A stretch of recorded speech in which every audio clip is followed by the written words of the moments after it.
जय जगन्नाथ सांग मैंने तो वेलकम करुचे आज आउ एक फ्रेश वीडियो। तो डेरी न करके चलतु सीधा सड़क प्रश्न उत्तर राउंड को जीवा।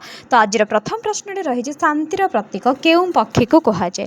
केउं पक्षी को सांग मैंने शांतिर प्रतीक बोली कहुए। ऑप्शन ए पारा, ऑप्शन बी कोइली, ऑप्शन सी मयूर। तो यार राइट आंसर टी होची पारा। धला पारा को शांतिर प्रतीक बोली कहुए। बुझेला सांग मैंने चलतु परवर्ती प्रश्न आलोचना करबा। 2 नंबर प्रश्न होची भारत रत्न कहा द्वारा प्रदान करे। भारत रत्न कहा द्वारा प्रदान करे। ऑप्शन ए राष्ट्रपति, ऑप्शन बी प्रधानमंत्री, ऑप्शन सी मुख्यमंत्री। तार राइट आंसर टी होची ऑप्शन ए राष्ट्रपति। तो राष्ट्रपति द्वारा ही भारत रत्न प्रदान करा जाय। चलंतु परवर्ती प्रश्न आलोचना करबा।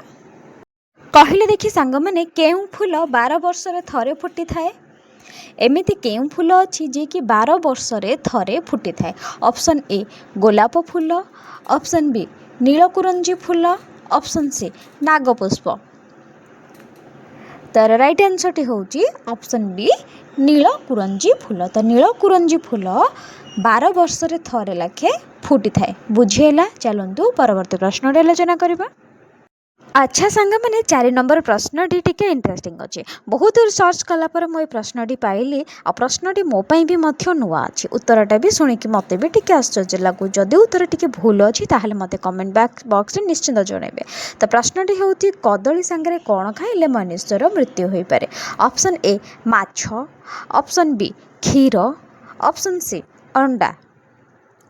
तार राइट आंसर टी होची ऑप्शन सी अंडा। तो कदली सांगरे अंडा खाइले मनुष्यर मृत्यु हो पारे। एटा बहुत रिसर्च कला पर मैं प्रश्नटी पाई तार उत्तर मध्य पाई। जदि आपको किसी भूल लगुच जदि यार किसी राइट आंसर थे ताले मते 5 नंबर प्रश्नटी होची ओडिशार केउं शहर को सिल्क सिटी कहा जाए। कहले देखि सांग माने ओडिशार केउं शहर को सिल्क सिटी कहा जाए। Option A Baleswar, option B Brahmapur, option C Cuttack. तार राइट आंसर टी होची किसे ब्रह्मपुर। तो ब्रह्मपुर को सिल्क सिटी बोली कहा जाए। बुझेला सांग मैंने चलंतु परवर्ती प्रश्न आलोचना करबा। 6 नंबर प्रश्नटी होची महानदीर उत्पत्ति स्थल को केउं राज्य रे अवस्थित। महानदीर उत्पत्ति स्थल केउं राज्य रे अवस्थित। Option A Jharkhand, option B Chhattisgarh, option C Odisha. तार राइट आंसर टी होची ऑप्शन बी छत्तीसगढ़। तो महानदीर उत्पत्ति स्थल केउं राज्य रे अवस्थित ना छत्तीसगढ़ रे।